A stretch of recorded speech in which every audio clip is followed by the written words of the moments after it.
Another episode of With the Chiefs. Wait. Man, I need more rest. I hope I've got your last name right there. It's a very good pronunciation. You should know better than that now, Donald. I know.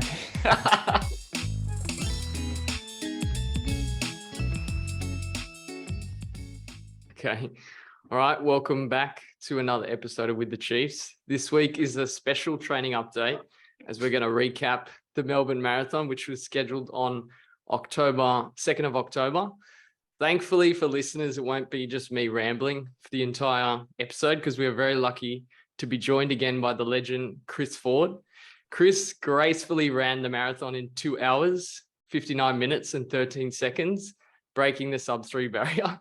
Welcome, Chris, and welcome back, Dom, as well. Thanks for having me, lads.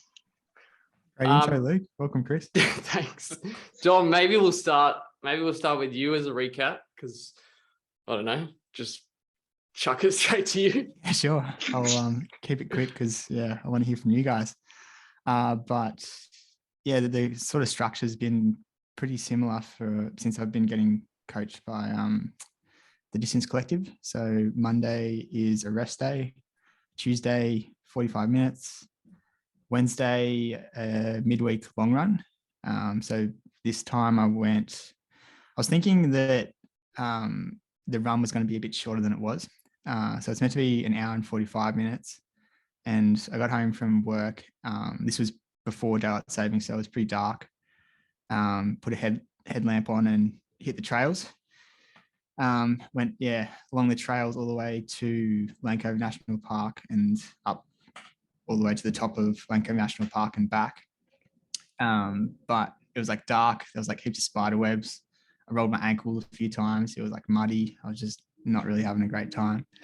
But I got it done. It took me 2 hours and 12 minutes, which is like half an hour longer as well. So I think I was just in that headspace on that run, like not enjoying it. But it's funny with trail running. I think some days are just like that. Then Thursday was an easy 10K. And then, we went up to Bluey's that night on Thursday night, which was, I did the run in the afternoon and then we left straight after. So I was in a bit of a rush to get going because it's like a 3.5 hour drive to get up the coast. So I ended up getting up there and realizing, oh shit, I forgot my shoes. So I spent the weekend with like two options, which was to wear some steel cap boots that were in my car from work, or to run barefoot. So they're like the two worst options possible. It's like steel cap boots or no shoes at all. I just want to know which way you went, Dom. It sounds like almost like one of those like hypothetical questions someone's going to ask you. I ended up taking Friday off because like I don't really want to use either of these today. Then Saturday I moved the session to Saturday, which was 2 by 30 minutes, and there was a nice grass oval there, so I did that barefoot. But there was a bindi patch like halfway around the oval, so every lap I was like trying to avoid the bindi patch, but it was kind of 50-50 success rate. But I don't know, I got the session done. It was kind of good, like not having to worry about splits or anything. Like I didn't really want to push it too hard in case I got injured and stuff like that. But something about running barefoot is not too bad. Like, I don't know, it seems like there are a lot of people who are kind of real barefoot devotees. But I don't know, it grew on me. I don't think I've ever done a session barefoot before, but it was worth a go. Put up a little sore in different muscles and things like that the next day, but it wasn't too bad. And it reminds me of being like a kid running around the school fields, just like chasing a soccer ball. Like it's something quite nice doing it. Like it's a bit more freeing. Yeah. I was thinking shirt off. Is it like running with your shirt off, Tom? Similar vibes, but definitely like a bit of that nostalgia, like of being a kid running around. But that's probably the longest I've ever run barefoot before, which was interesting. And Dom, I feel like, felt like, when you moved on Training Peaks, you moved the session from Friday to Saturday. Do you use Training Peaks with Tim and Mick as well. Yeah. Do you move the sessions in Training Peak from Friday to Saturday as well? Because I No. do when I move the sessions because Oh, I really? hate to see the red. Yeah, right. I didn't know you could do that. Yeah, you can go in and like amend the sessions because I hate, so even if I've done the session like a day later, you still get like that little red segment. So I'm always moving the sessions. Like That's a good idea. if I've like moved it back a day, I just can't stand seeing it. Yeah, right. I didn't know that. Yeah, I'll have to try that in the future. Usually I just don't care too much if it's red or green or whatever. Yeah, that's probably the normal approach to take, Dom. I just got hand. I'm similar. Like, I must move it. Yeah, I'm similar, but normally my reds are strength work. But anyway, we'll not talk about that. Yeah. So that was Saturday. I felt like, yeah, it's when you're running barefoot, you really think about your technique a bit more as well. And because I was running for that long, you notice when you're slouching and your form really like just capitulates. So yeah, you kind of have to focus on keeping your body kind of in line and keeping good posture, really, I guess it is, more than anything. And then Sunday long run, it was meant to be 4.5 hours, but I ended up doing 2.5 hours because I was in my steel cap boots on the trails, which was that sounds like literally the worst shoe you could wear on the trails, right? Yeah, it was pretty.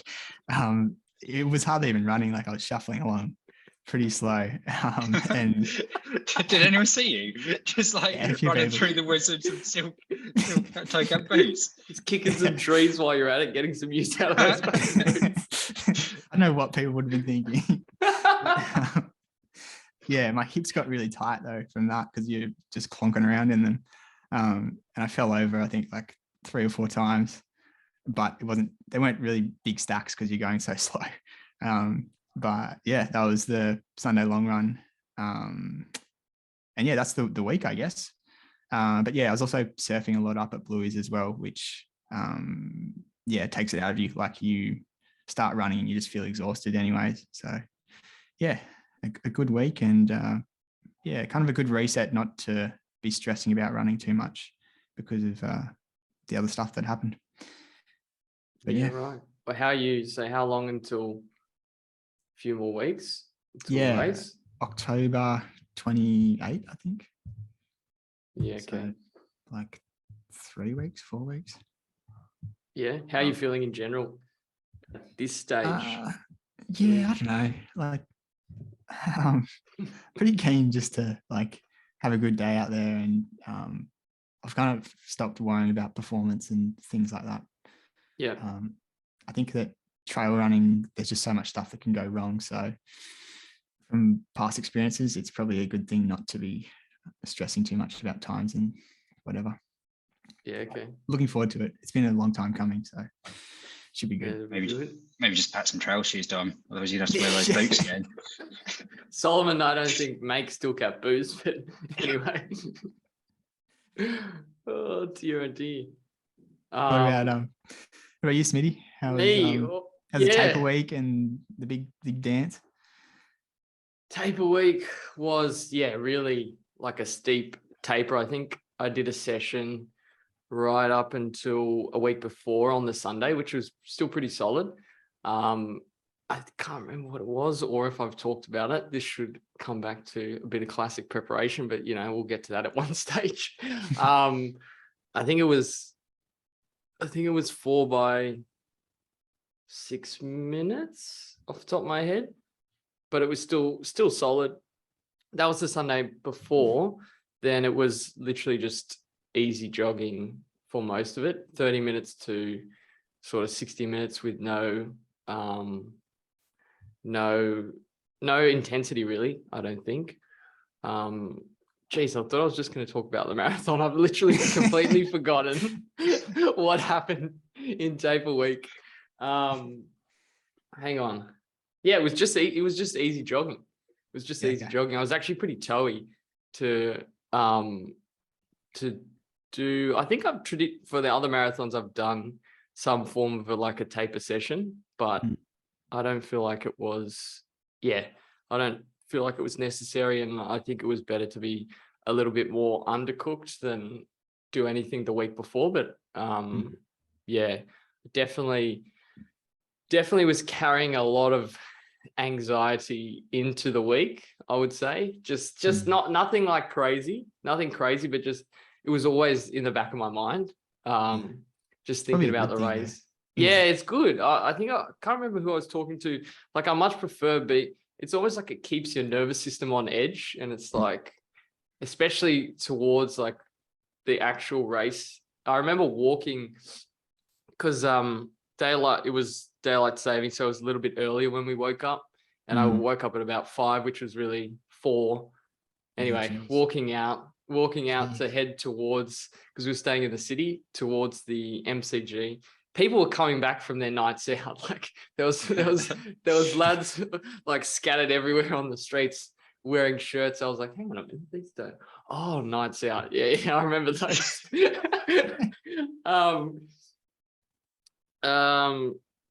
Anyway, yeah. So I just remember feeling really alive at 5 o'clock in the morning, just like vibrating with energy, ready to go, and also anxious because I didn't get a preferred start. Not that it actually made a difference, but I was like, am I going to be stuck behind people? This sorts of things.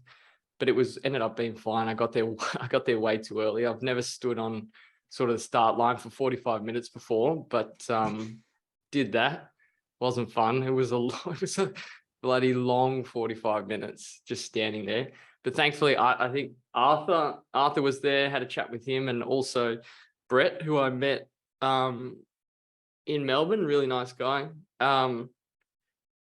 Yeah, it was that week leading up to the marathon was all about trying to get my head straight, whatever that means. But I felt like I got there in the end.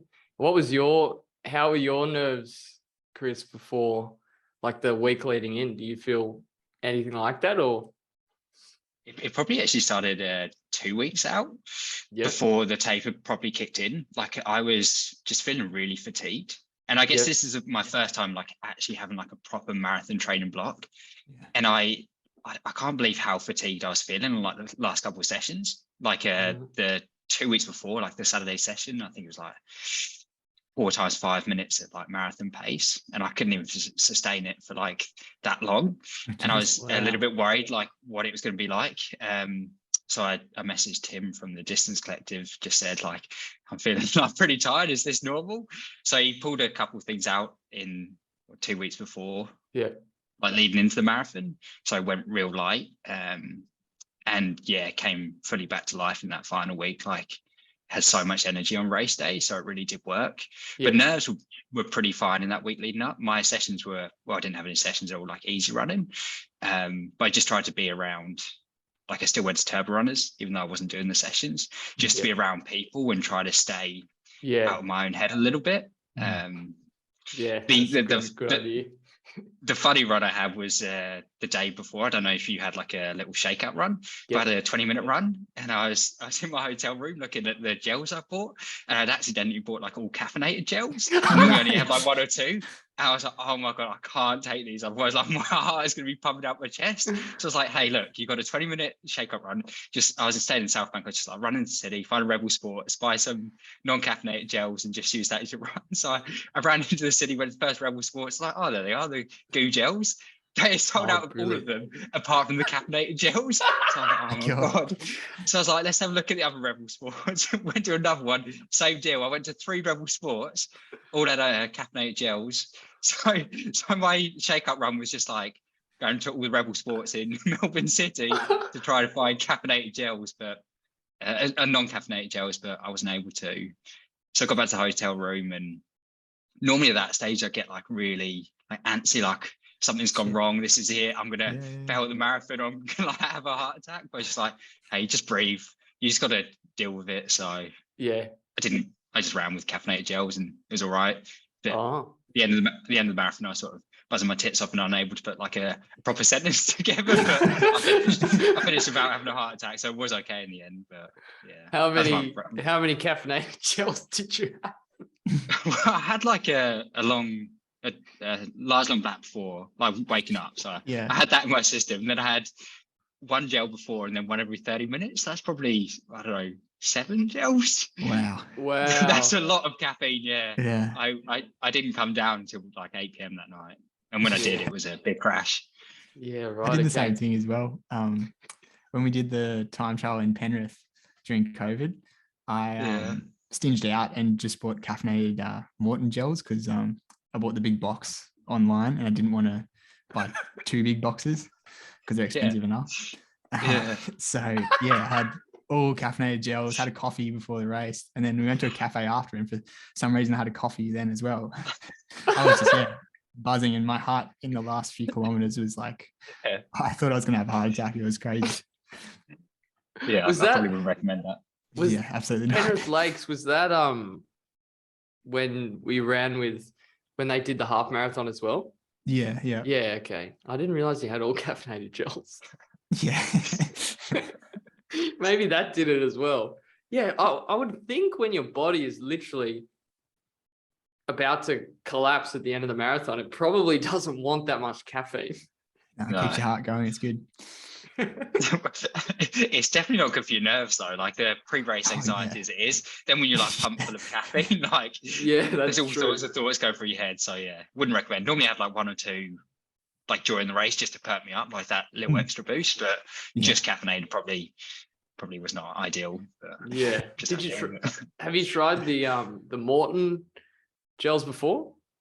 No, and I'd just been training with the goo ones, and I went to the pre-race expo, and they had Yeah. Mortine there. Mortine is Mortine Mortine. the bug spray? Yeah. That's what I thought of those ads with the big bug flying around. Anyway. But I went to that pre-race expo, and I was like, do I either go all caffeinated or do I use a gel that I've not eaten before? And I just chose like stick to what Yeah, I know my 100%. body can probably handle, and it seemed to go all right in the end. If you did your caffeinated gels and then tried, say, 4 uncaffeinated gels you've never consumed before, that could have been a terrible idea. Yeah, exactly. Yeah. I thought that's just the best of 2 evils, whatever the saying is. No, you got it. What was I sidetracked myself, didn't I? What was I up to? Race. Pre-race. Okay. Yeah, so I was standing on the start line for a while. Anyway, the preferred start didn't really matter. So there was preferred runners were on the left-hand side. I was on the right-hand side. So they kind of, as long as you're at the front, they let everyone creep up to the start all at once. All right. So it didn't matter. So I was literally at the tape, which is pretty cool. Then yeah, for some reason, when you start your watch and you can't see the time anymore, and it was literally the longest 4 minutes of my life, just because you can't see the time and it's just ticking down. You're like, come on, please start. And the guy, anyway, he counts down, all good, gun goes off. And yeah, started running, went out a little bit. I don't know, went out with a pack of people. I saw Sam Hopper, and I stayed around Hopper for a bit, and then sort of people all converged into, I think it was the lead female was there along with a bunch of different people, and then you saw sort of in the early stages the camera coming along with the bike, and I was like, this is not good for my ego, that's for sure. So was in the pack for a bit. So I was planning to stay within I had like power guideline to stay within, which I was within, but on the upper end, like right on the upper end for quite, at the beginning. And I got to tell you, I've never, like 3:30s or that pace had never felt like so easy, especially being in the pack, which is, I don't know, I remember similar sort of feeling in 2019. And I'm not sure, Chris, I'm sure we'll go to you, but before, in the lead up, marathon pace sometimes, especially during a block, feels quite, intense. And then, so I was doing that sort of pace in training, and it just never feels that easy. And then you get in the race and it just feels like my legs were turning over quite well. breathing was good. Like breathing was really good. It didn't feel like there's a clear difference, and there should be, between sort of your half marathon pace and your marathon pace. Especially, I felt like in the past, half marathon pace, even though it feels okay in a race, it's still much more on the edge, if that makes sense. Like you get to 10 Ks in and you're not sure how you're going to push through for another 10, 11 Ks. But in the marathon, specifically the pace I was running, I felt good. But you're meant to, you're meant to early on in a marathon, especially within the first 5 Ks. But it was good. It was good to be in a race, and I was getting swept up in, just being out running with other people. There is definitely something to running in a pack that just makes it feel easier, for like 100%. And I was feeling that for the first 10, I think it was 10 Ks. I can't remember when, but it might have been about 10 Ks. I started getting dropped by that lead pack. And if I'm thinking about it, shouldn't have been there. Maybe, I don't know. It was ballsy, but within power, and I felt like it was still within my range at the time.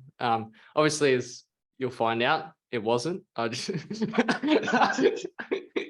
I think it's a fair assumption though. Just based on feeling. Like I remember distinctly in 2019 feeling similar, and I was like, green lights.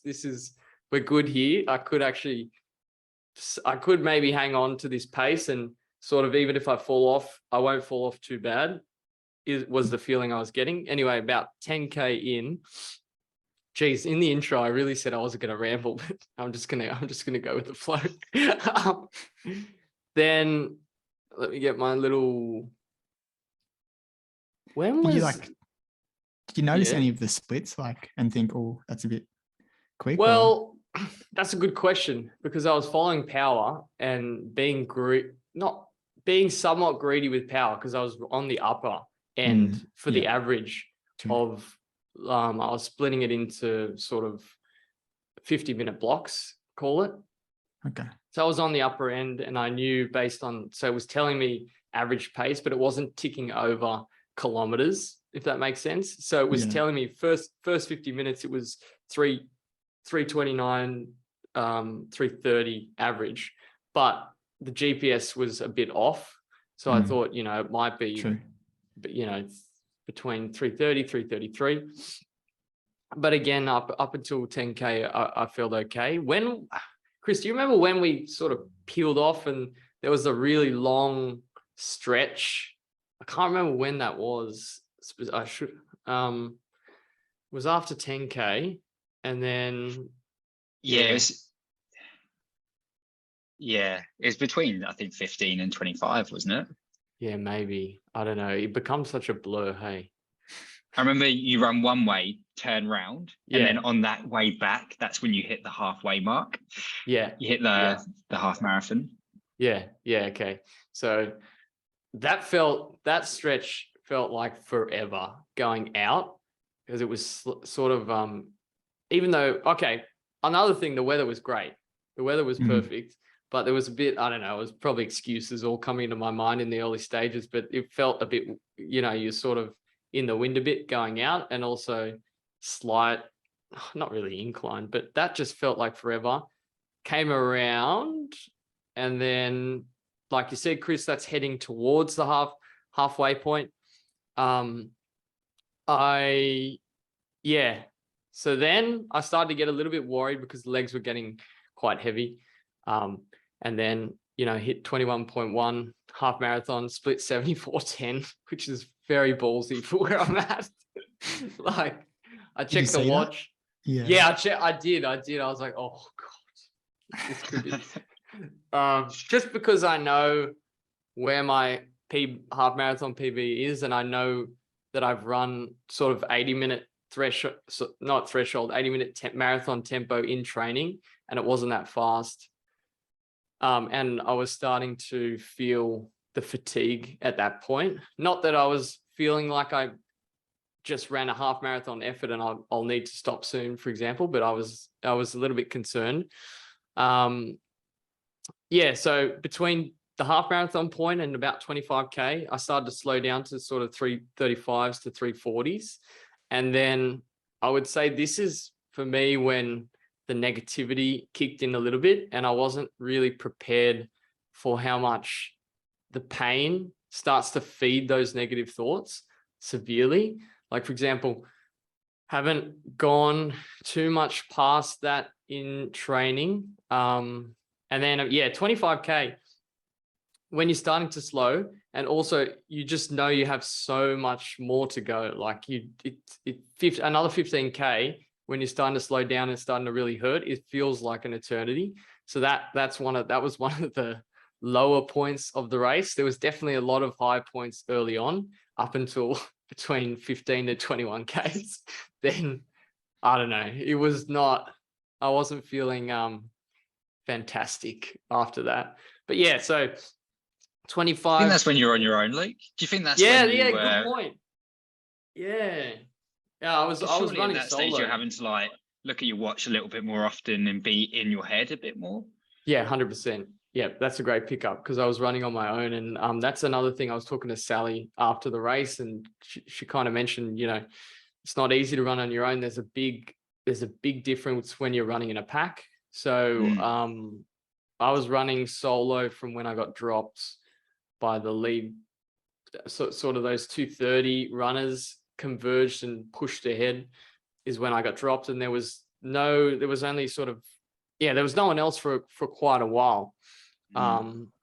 Pretty much the whole rest of the race, to tell you the truth. There was no one until all the half marathon runners decided to converge, and it was just a whole other story. But so 25K starting to slow down by obviously getting a huge lift, which I've commented on the turnaround, seeing you guys, which thank you for yelling out. It actually it makes a huge difference. It definitely like perks you up, and then you continue. You could actually, those thoughts are coming in, right? And someone yells out, which is the benefit of having support on the course, is it kind of snaps you out of that negative mindset for a little bit and can set you on a positive path. So thanks for that.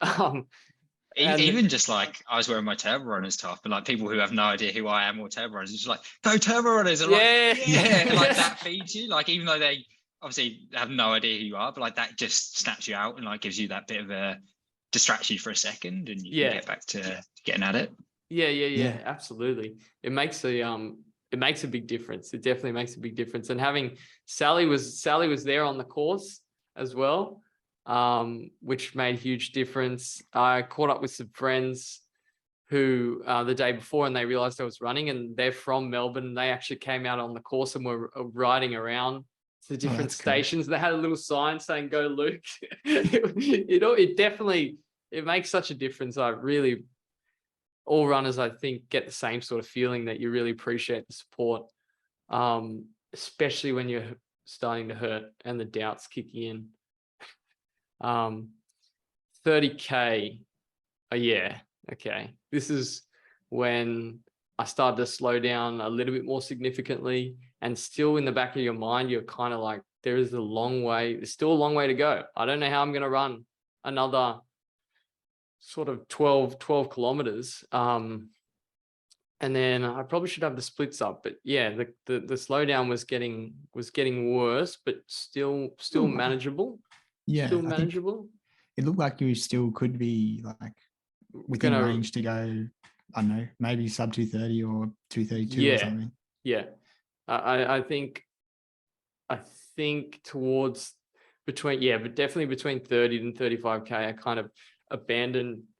Like, I wasn't really looking at my watch. I wasn't really focusing on what I should have been. As I said, I think I posted on Strava and just said in the past, like, I wasn't prepared mentally for how much it was going to hurt and also torture you.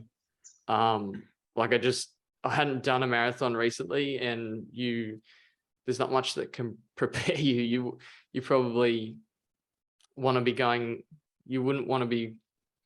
For me, the other times I hadn't fallen off as much or gone out as fast, which might have played into that. But in hindsight, I'm still happy with the with the run and everything. But at that point, I'm just reflecting on, like, it was just, yeah, it was pretty dark.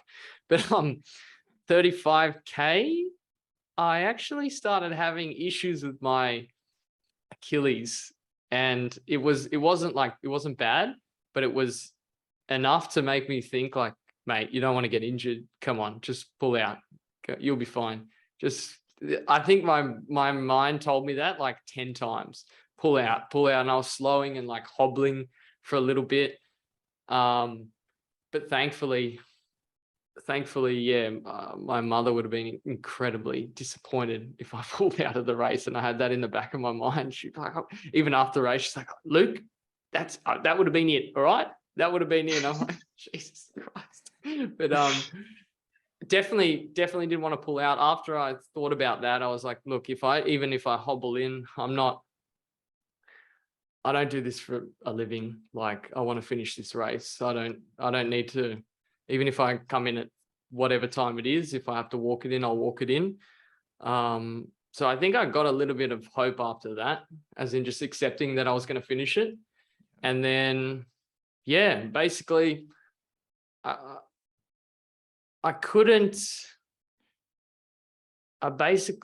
just couldn't run faster. Like, my legs were just gone. They were just absolutely gone. I think from 35 to 40K, the average was 4:13 per kilometer, which is a big slowdown, obviously, from the pace I went out. That wasn't fairness, Luke. That was the period where you're running with the half marathoners as well, which will probably go in quite a bit slower than 4:13. So I don't know how. I know when I got there, like, it was packed, like you were having to weave in and out. Yeah, that's a good point. It was packed, and it kind of throws you off because you're in a rhythm, and then you're like overtaking heaps of people. And then I was also looking for, sorry, Chris, to cut you off. I was looking back to find marathon runners to be like, am I still in the right spot? I'm not sure. I was like, have I taken a wrong turn? That sort of thing. Because I was, but then I actually started getting dropped by marathoners that were coming past. So then I would like lock onto them and then just try and stay with them. And yeah, there was a point where I can't remember where it was, but there was like a left turn for the marathoners. And yeah, lucky I made the turn. Oh my God, the freaking hills at the end. I know they were nothing crazy, but when your legs are that cooked, they felt like you were needing bloody poles or whatever to get up them. But yeah, anyway. Oh, I should probably talk a little bit about nutrition. So gels were going down really well until I took a caffeine gel. Plan was to take five gels, one before, and then I can't remember exactly when. I remember at 26K I took a caffeine gel, which is my second last. Then the last one I couldn't get down. How was your guts towards the end, Chris? Yeah, surprisingly okay. Yeah, okay. I was really worried about how they were going to go, but they held together okay. Okay. Yeah, mine, I don't know. I just couldn't get anything down at 35K. It was like I tried to open the gel, put it in my mouth, and I was like, no, I can't. Just held onto it and kept running. 40Ks, all that was going through my head was get me home. I didn't care about pace. I was just like, please get me out of here. Then towards the MCG, I started to feel relief. I started to feel a big sense of relief, and you're running down, and I think it was about 600 meters to go, and you can kind of see the turn into the MCG. It's just in the distance, and I was like, all right, give it everything you got.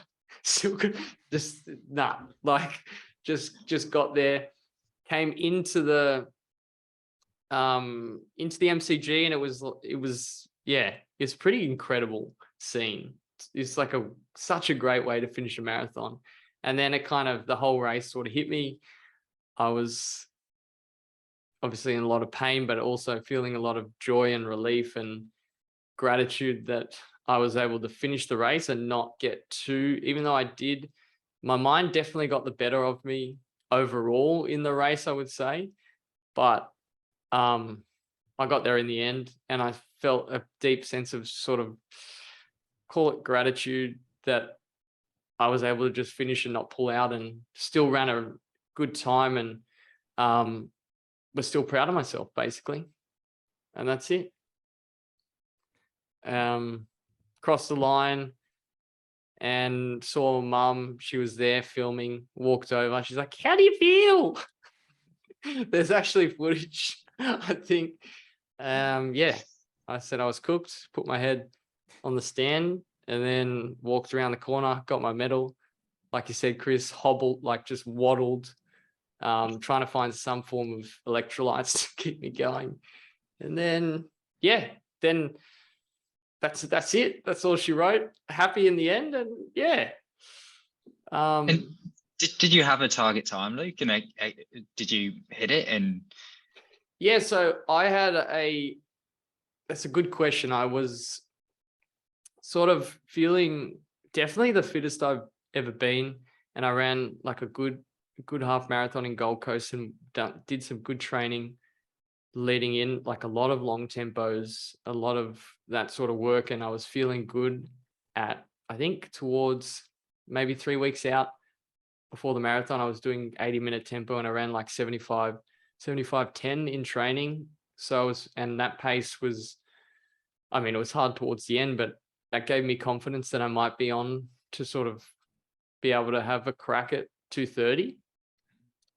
And that's what I set out to do on that day. And I don't know, maybe you could say if I went out a little bit more conservative, if I stuck to like 3:33s in the initial stages, or 3:33s to 3:35s, I might have saved my legs. But for some reason, I don't 100% know why, I'm still happy with the way I ran the race. Like, went out, gave it a crack. Like I said to Dom, like, you might as well just give it a crack, which is what I did. And even though I fell up a little bit short on what I wanted, like, I still learned a shitload from it. And I know I've got to improve in the back stages of the race, and especially the mental side of the marathon is a big aspect I need to improve on. So yeah, it was 2:30, Chris, to answer your question. And that's what it made me even more hungry to go back after that sort of time. Yeah. And go for another marathon. Yeah, the question wasn't to see like whether you had like sort of success or not. It's more like how do you feel after that, either getting it or not. And it sounds like you left it all out there by going maybe a little bit quicker. And it's all well and good saying maybe you could have changed like the start, but that's hindsight. And there's also like unknowns. Maybe you could have gone out slower and finished even slower. Like, just who knows? Yeah, exactly. Yeah, exactly. And I guess it's more like looking back and you're pleased with your effort on the day, and like that's as fast as you could have gone given what happened. And that's the feeling I'm grateful for when I'm entered into the MCG, that I wasn't disappointed. Like, I wasn't disappointed and kicking myself and being like, I hate running, and I just, that's the time I ran, and that's my experience. Like, I went through all that. I was feeling like shit, but that's okay. That's a part of it. I just need to get, better at dealing with that and get fitter. But at the end of the day, like, I would have been happy if I ran sub 2. I can't lie about that, but I'm just as content if there's a difference in running the marathon. Yeah, you probably wouldn't have been a better human or a better person if you run quicker. You might just have had a bigger ego if you run exactly. Like, that's what I was trying to say. Yeah, no, it's true. And it's funny how it's funny how the ego really hangs on to paces and then can spiral you out. Like, it's like, what is this arbitrary time you're trying to run? That's why you try and anchor it in, like, whatever you did, as long as you gave it your all, even though you slowed down to X time, it doesn't, you just, I gave it what I had, and you're right. Thanks for framing it like that. I like that.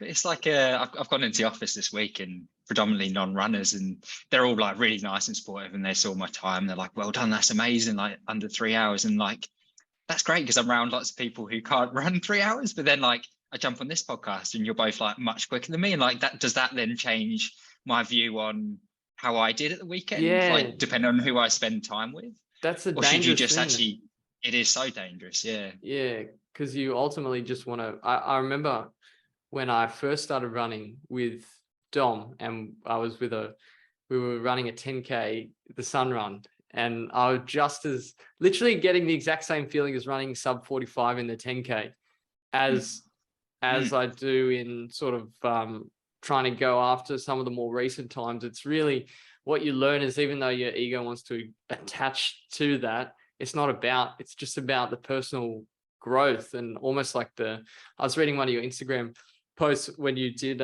the half marathon. It is like a spiritual thing. I don't know how to describe it. Yeah. It's not about, that's when I feel the worst about running, is when I'm like, if I don't get this time, then I'm not going to be, because you like attach your identity so much into it when like you've said, it's about being around runners and improving yourself, and it's a very internal sort of thing. It's not about X time, but we're always going to go through.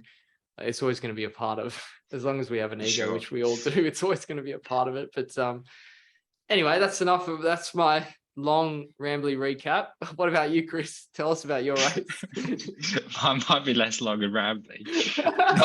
Not that I thought yours was rambly, but mine won't be that long. But I guess there has actually been quite a couple of noticeable changes in my focus on running since we last spoke at sea. Because I remember at the end of last podcast, like obviously you asked like all the guests, like, what's your favorite race? And I remember I said that I just haven't enjoyed any races. They're just not for me. Yeah. And that's completely changed. The past 2 races I have loved, and not because of the outcome, but just like the experience of them. And also since we last spoke, I have decided to get a running coach, and I don't think I had last time we spoke. And that was with the Distance Collective, Tim and Mick.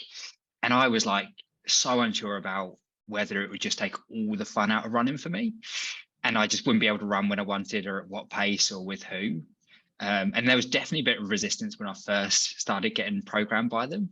I remember seeing like the program for the first couple of weeks, being like, this is bollocks. I can do more than this. Like, throw it out the window. I'm just going to do it myself. And I was like, well, you can either tell them, actually, I've changed my mind and I'm just going to program myself, or you can just trust and go with it.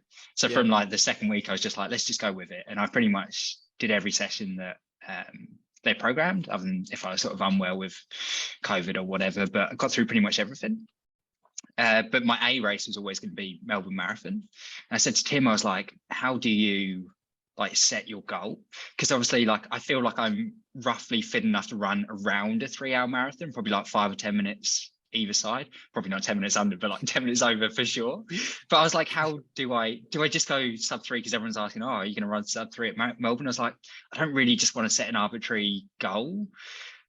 Like, how do I set it? And he was like, okay, maybe just run a half marathon 3 or 4 weeks out, and then base how well you do on that. That's then it will sort of determine what your marathon goal is. Yep. So then decided to run Sydney half down at Olympic Park. So I went into that super relaxed, because it's not a focus race. It's not your A race. Whatever happens doesn't really matter. And like so calm and chill. And I went down with Turbo, and like I love Turbo to bits, but one of Turbo's failures is he's often runs a little bit behind schedule. So we must have arrived there like, I don't know, 10 minutes before the start of the race or something. But I'm still like really chill. So much anxiety. Yeah, me normally too, but like I was just completely at ease.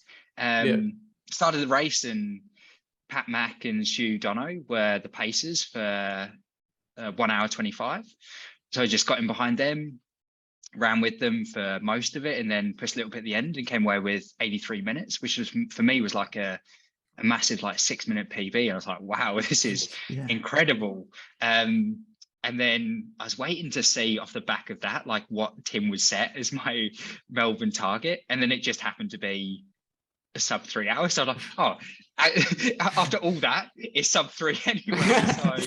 So, but that was like my target. And he said, get to like 30 Ks with the 3-hour pacer. Then if you're feeling good, push on a little bit. But even going into Melbourne Marathon, I was like, this is my first time doing a road marathon, like trying to go fast for 42 Ks, like a big unknown. And I know like as well as you can feel good in the first 5 or 10 Ks, Luke, or even like 30 Ks, like it can go in an instant. So I had it in my mind that I was just going to stay with the 3-hour paces the whole way around, and maybe push in the last few Ks. And that's pretty much what happened. On the day, I got there super early like you and dropped my bag off.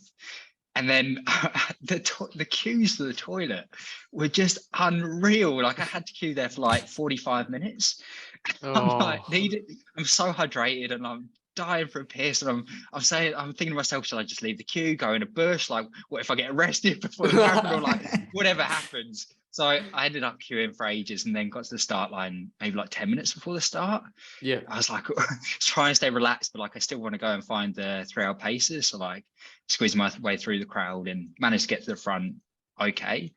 And then Josh Duncan, who I think you both know, Josh Duncan was there. So he was running with the 3 hour group as well. And met another Delta team member, Nick, was there as well. So there's a few people that I knew and just got in behind the 3 hour paces and just stuck with them most of the way. They went out a little bit spicy for 3 hours. I think my Strava says it was like sub 4 minutes. Yeah, but like I felt so good, like the lightest I ever felt. Like I was just gliding, and I purposely didn't look at my watch. Like I just didn't care what pace we were running. I was just going to stay with them. So I had no idea that we were sort of going quicker than we were.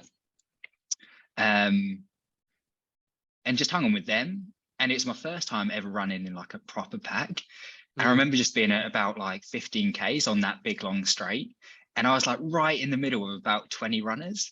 And I was like, this feeling is incredible. Like it's all like with one, you know, like those shoals of fish, like when they're all just like moving as one. It was like that was us. And it was just an incredible feeling. And I guess the experience in the early stage of the marathon, like I felt so good, but I was just in the back of my mind, I was trying to stay relaxed, but I was just like, when's this feeling of feeling okay going to stop? I was like, there is a long way to go. Yeah. Like that was in my mind for the first 10 Ks, but I still felt pretty good. Into the sort of right up until halfway, I felt great. I do remember being on that long stretch and just thinking like, I don't know if I've got this in me. And do you remember there would be like these random cars like parked on the right sometimes, and you'd have to like, maybe you didn't because you went in such a big group and maybe you didn't have to be like right out on the right, but like these cars would just appear out of nowhere and like they'd be behind like cones or whatever. At one point I thought, why don't you just accidentally like fall into one of these cars? Then you've got like an excuse for pulling out and like no one's gonna judge you. You just say that you had an accident and it's a really big shame. Just like you actually say, like your brain just playing tricks on you. Yeah. But I just stuck with the group. And honestly, I felt great right up until about 37 Ks. Like, I don't want to say it was easy, but I didn't feel like I was having to work until about 37 Ks. Just staying with paces the whole way. I had it in my mind, like when you get to 37 Ks, that's 5 Ks left. You can do 5 Ks easy. So just get there. And then it's almost like I hit that 37 Ks and celebrated. And my form went out the window, like my breathing. I started just like cheering on all the other runners, which is obviously a great thing to do for them. But it meant that like my breathing wasn't so good and like my heart rate probably spiked a little bit. So from there, it was like, oh, this is actually a long 5 Ks. And it felt a real struggle. But so Dom, like the marathoners come in behind the half marathoners for like, it's probably like 5 to 10 Ks at the end, I reckon. It's a lot. About that. Yeah. I swear it wasn't like, that bad last time we did it though. But... there's about double the runners this time, I think, in general this weekend. But they're like, and obviously super proud or like happy for them to be doing a half marathon. Of course. So get out of the way. Well, honestly, there were so many of them like right across the road. And luckily I'm with the 3 hour pace and they're like, marathoners on the right, move out of the way. So like they're clearing a bit of a way, so it's okay. But I don't know what it's like if you're on your own trying to squeeze through people going like significantly slower at about like 5 minute pace probably. But funny enough, like I thought I was going my max speed during that part of the race just because I was going past people. Looking at my watch, I was definitely the slowest at like about 4:20 pace in those last few Ks. But yeah, so the last 5 Ks felt like work, but you're so close, you can do it. But I remember thinking, I got a little bit ahead of the 3 hour paces and thought like, I must be cruising into like a 2 hour 55. Then look behind me and they've like caught right up to me. I'm like, oh man, I'm going to have to sprint this last little bit. But sprinted into the MCG and even that last like 300-400 meters feels long. Like I thought that would like just feel like you're like just I don't know Easier. super cruisy, but it's Yeah. still like a struggle that last little bit. Yeah. I remember getting to the end and you can see the time. I could just see that I was like 45 seconds after under 3 hours, and just like I didn't proper cry, but like tears came to my eyes at that point. Yeah. And just that feeling of like dedicating yourself to something for 12 weeks and achieving something that like 2 years ago you would never dream of being able to achieve something like that. And just getting through to the other side of the finish line and watching other people come through, and just I took a bit of time for myself just to reflect and just think like really what it means. Yeah. And to like wait for some of my mates to come through and things like that. And just it was a really special moment. So I'm very happy that, or grateful that I got to a place with racing where I can enjoy it, because it's special to be around like thousands of other people like pushing themselves to do something great for themselves. And I used to think it was like a really anxiety driven area for myself, but I'd recommend anyone to like get stuck into racing, like if it works for them. It was a really special weekend. That's me saying it having achieved my goal. I'm very keen to know like what I would have felt if I had been like 45 seconds the other side. Yeah. Like I always had in the back of my mind, like when I get to that finish line, if I'm under 3 hours, check yourself. Do I have like an inflated sense of self-worth? Or if I've missed it, do I feel like shit about myself? And I don't feel like I had an inflated sense of self-worth at the end. I just felt like just me, myself, very like proud of myself, which was nice. And then I did the little duck waddle down the tunnel, got a banana, found my bag, and then went and sat on a bench for a couple of hours till I came down from all the caffeine. Yeah, true, because you're absolutely buzzing. You're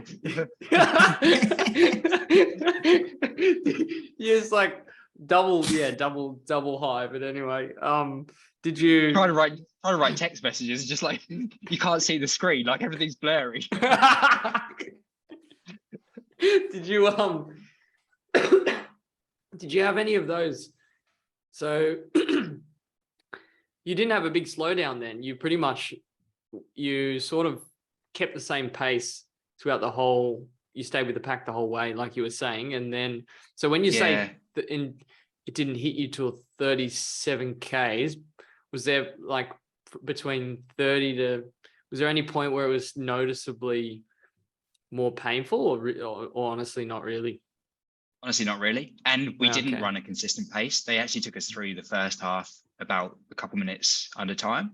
Yeah. Because their guidance was that second half is tougher, like quite significantly tougher. So they wanted to give us a couple minutes back for the more hilly sections.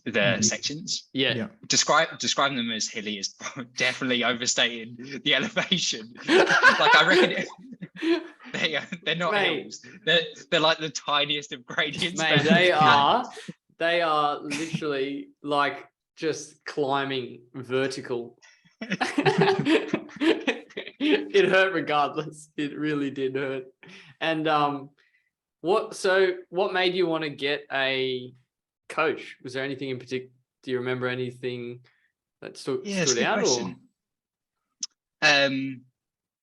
I think it was just around, like I could run for the rest of my life without a coach and love it, but it does come to like, I knew I'd get the most out of my body and my max fitness by having someone else coach me. Yep. So I guess there was probably an element of like, after 2.5 years of running, hitting a plateau of sorts, and just getting a coach to just help get me to that next level in running.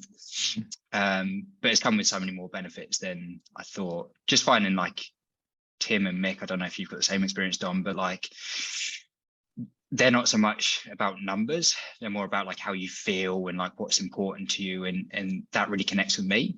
And also just like, I work most closely with Tim, but like it feels like he's really behind me as well, which definitely does help when you've got someone like in your corner.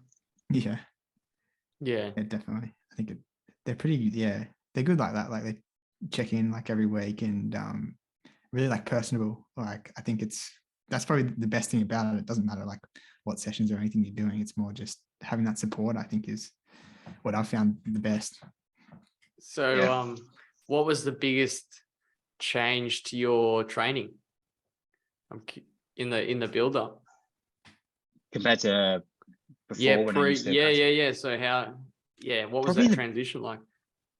the biggest change I reckon was before I'd always used to train quite hard on the weekends, like a session on the Saturday and like a long run on the Sunday, but I'd always have the Monday as like a rest day. Whereas they had me doing a big session on the Saturday, a big long run on the Monday, an easy session on the Monday, session on a Saturday, a long run on a Sunday, easy run on a Monday, and then a session on a Tuesday. And like for me, that was so tough doing like 4 days back to back. Like that was quite a lot for me. And I thought it was going to be a real challenge to sustain like fitness and be able to do those sessions. Like I never wanted to do that Monday session, but it seems to have made a marked impact on my ability to run for 42 Ks fairly quick. What also surprised me about their programming for the marathon compared to what I've seen other people doing is I didn't do many long runs fast. Like the long runs were always at a real cruisy pace. Then I might do 20 or 30 minutes at marathon pace, but that was the max I ever did during the whole program. Yeah. And what were some of the sessions? I'm just curious now about the actual build up to the marathon. Like, were there any key? I know I'm putting you on the spot. Sorry. Were there any key sessions that stood out to you? Honestly, like I can never remember. Like I look at Training Peaks. They tell me what to do. They're nice enough to program it on my watch. I turn up, I do it, and like it's just forgotten. There's lots of like 4 or 5 minute repeats or like super anaerobic stuff on a Tuesday, which is enjoyable. And I'd always do it at Turbo Runners. Like I'd turn up and see the team and then just do my own session. I can't really remember too many specifics, which is it's actually quite nice. Like just being able to switch your brain off worrying about training, what you're going to do. Training. Yeah, more just focus on more of the like I guess like mindset behind it. Yep. And what about now? I'm curious because we've got you. How the half was like. How did you go in that race? Just your general feeling and how that went. I just remember, I just couldn't believe how fast we were running for relatively, like for me, like we did 83 minutes and I felt great even at the end. Yeah, wow. And I just could not believe how fit I was. Like I remember doing a half marathon, like almost exactly 12 months before and just doing sub an hour and 30 and feeling like I was going to die at the end. Yeah. Whereas I just felt so strong throughout. What I would say I also added in was, and you're going to hate this, Luke, but consistent strength training. Like I'm not going to hate it. I should be doing it. I think that was probably the change that made the biggest difference for me over this last like 6 months, alongside training with the Distance Collective, with strength training. I used to get really like achy joints and muscles, especially on longer runs. That had gone during the marathon. Interesting. Very interesting. Do you follow a program or get a coach or anything for the strength training? Or? No, generally I just go and do 2 or 3 exercises on legs. So like a big compound exercise, sled pushes and pulls were really good, just as something that's a little bit more fun than just normal weights. Yeah. And then like an isolation exercise, and then always, of course, finish with biceps every single session. I'm joking. I've not touched bicep curls for a long time. But I generally think consistent strength training, like as we are told by every single physio and person who knows what they're talking about, does make a huge difference. Yeah. It comes up every week almost. Yeah. We should take that clue. Maybe might be a good idea. But anyway, so what's next? How are you feeling now? Like in terms of soreness and stuff like that? the soreness has pretty much gone today. Yeah. But like I've just felt like I could eat not just a horse, like 10 horses. Like I could just eat and eat and eat. Yeah. And taking my normal lunch to work and just been like having to order like extra Uber Eats. I'm just that hungry. Yeah, So just okay. been really hungry and also really tired by about 2 or 3 p.m. Yeah. Yeah. Like probably my productivity and output at work has been not my PB this week. It's been well below my best for sure. Oh dear. And are you just going to take like quite a bit of downtime, or are you thinking about, has it made you hungry for another race, or are you just going to chill mentally? I've got COSI 100 at the end of this year. Oh. So in December.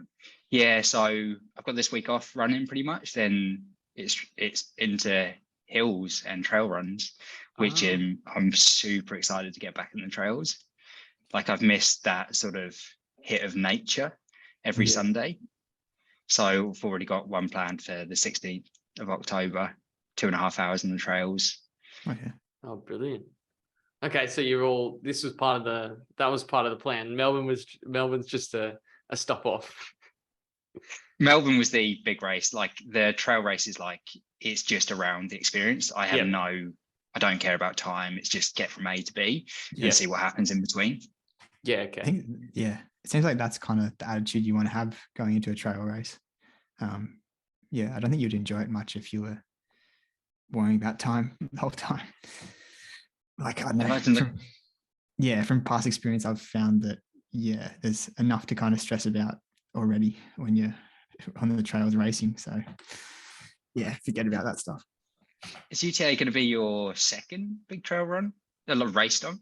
I did the Buffalo Stampede, and then attempted Brisbane Miler, and then UTA. I'll be there all weekend, Dom, and I'm so excited to see what you come out with. Yeah, I'm looking forward to it. It's been a long time coming, and it's a pretty cool place to run. I'm looking forward to it. Yeah. Well, good stuff. Dom, you got any questions for us, or anything you want to chuck in? What do you reckon? Yeah. I thought it was interesting, like when you were running, because I know at Penrith Lakes, when you did a time trial there, you ran 2:36 as well. Yeah.